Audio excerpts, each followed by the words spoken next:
मेरे पिताजी ने इलाहाबाद हाई कोर्ट की लखनऊ खंडपीठ में एक याचिका दायर की थी, प्रविष्ट की थी और उसमें ये मांग की थी कि भगवान रामलला संवैधानिक पुरुष हैं, संविधान के ओरिजिनल पृष्ठों पे भगवान रामलला मौजूद हैं और इसलिए रामलला के दर्शन करना हर हिंदू का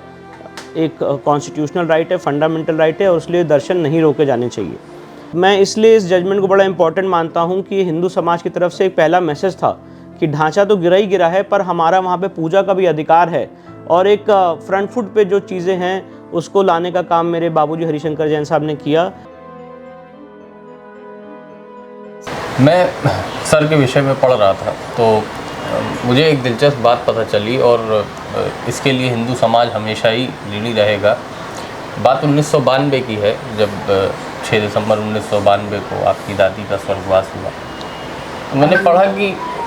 13 दिन के जो रीति रिवाज होते हैं उनको निभाने के बाद 14वें दिन सर जो है कोर्ट में एक अपील के साथ प्रस्तुत कि हिंदुओं को रामलला के अनवरत दर्शन और पूजन की इजाज़त मिले और 1993 में उस केस का फैसला भी आया और न सिर्फ इजाज़त मिली बल्कि कोर्ट ने भगवान राम को एक कॉन्स्टिट्यूशनल एंटिटी के रूप में भी मान्यता दी। तो उस जजमेंट का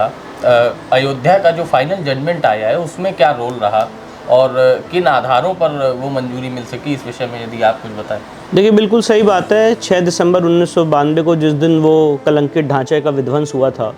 उसी दिन मेरी दादी जी का स्वर्गवास हुआ था और 13 दिन की तेरहवीं के बाद मेरे पिताजी ने इलाहाबाद हाई कोर्ट की लखनऊ खंडपीठ में एक याचिका दायर की थी, प्रविष्ट की थी और उसमें ये मांग की थी कि भगवान रामलला संवैधानिक पुरुष हैं, संविधान के ओरिजिनल पृष्ठों पे भगवान रामलला मौजूद हैं और इसलिए रामलला के दर्शन करना हर हिंदू का एक कॉन्स्टिट्यूशनल राइट है, फंडामेंटल राइट है और इसलिए दर्शन नहीं रोके जाने चाहिए। बराबर वहाँ पे हियरिंग चली इलाहाबाद हाई कोर्ट की लखनऊ खंडपीठ में। स्पेशल बेंच का गठन हुआ। ऑनरेबल मिस्टर जस्टिस हरिनाथ तिलहरी की एकल खंडपीठ थी जिसमें उन्होंने उसकी सुनवाई की और 1 जनवरी 1993 को ऐतिहासिक फैसला देते हुए उन्होंने यही कहा कि भगवान रामलला के दर्शन नहीं रोके जा सकते हैं और इमीडिएट भगवान रामलला के दर्शन खोले जाएं। ये जो पूरी 10 दिन की हियरिंग थी, उस समय इतना मीडिया का प्रचलन नहीं था और लोगों को इतनी जानकारी नहीं थी कोर्ट केसेस के बारे में। तो उस 10 दिन की हियरिंग में मेरे जो सीनियर हैं मिस्टर हरिशंकर जैन साहब, वो बराबर अकेले अपने घर से कोर्ट जाते थे और पूरा जो कोर्ट का परिसर है वो मुस्लिम समाज के लोगों से भरा रहता था, खचाखच भरा रहता था। और जब ढांचा गिरा था तो सारे हिंदू समाज के लोग बैकफुट पे थे। तो मैं इसलिए इस जजमेंट को बड़ा इम्पॉर्टेंट मानता हूँ कि हिंदू समाज की तरफ से एक पहला मैसेज था कि ढांचा तो गिरा ही गिरा है, पर हमारा वहाँ पे पूजा का भी अधिकार है और एक फ्रंट फुट पे जो चीज़ें हैं उसको लाने का काम मेरे बाबूजी हरिशंकर जैन साहब ने किया। और साथ ही साथ उस जजमेंट का ही ये एक बहुत बड़ा इम्पॉर्टेंट रोल है कि जो आज हमने सुप्रीम कोर्ट का ऑर्डर देखा और जो इलाहाबाद हाई कोर्ट का ऑर्डर देखा, क्योंकि उस जजमेंट की वजह से ही हमारी पूजा वहाँ पे चलती रही और बराबर हम पोजेशन में रहे। अगर हम वहाँ से डिस्पोजेस हो जाते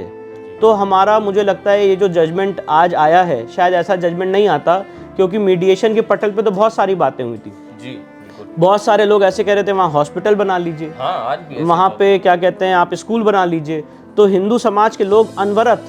1992 से 2019 तक बराबर वहाँ पे पूजा करते रहे, मेकशिफ्ट टेम्पल में ही करते रहे, अस्थायी टेम्पल में ही करते रहे, पर हमारा वहाँ पे जो बिलीफ, फेथ और आस्था है वो कंटिन्यूड रहा बाबर के तोड़ने के बाद भी और 2019 तक भी। तो इसलिए वो जजमेंट 1 जनवरी 1993 का इसमें एक बहुत बड़ा मील का पत्थर है और मैं इसको कोई ऋण नहीं मानता हूँ। मुझे लगता है कि हमारे परिवार की, मेरे बाबूजी की एक ड्यूटी थी जो उन्होंने निभाई है और इसमें कोई ऋण की बात नहीं है। ये एक ड्यूटी थी जो उन्होंने निभाई, क्योंकि वो 1989 से इस केस में वकील के रूप में जुड़े हुए थे। 2019 तक बराबर उन्होंने अपनी सेवाएं दी, तो ये उनकी ड्यूटी थी, एज अ लॉयर उन्होंने उसको निभाया।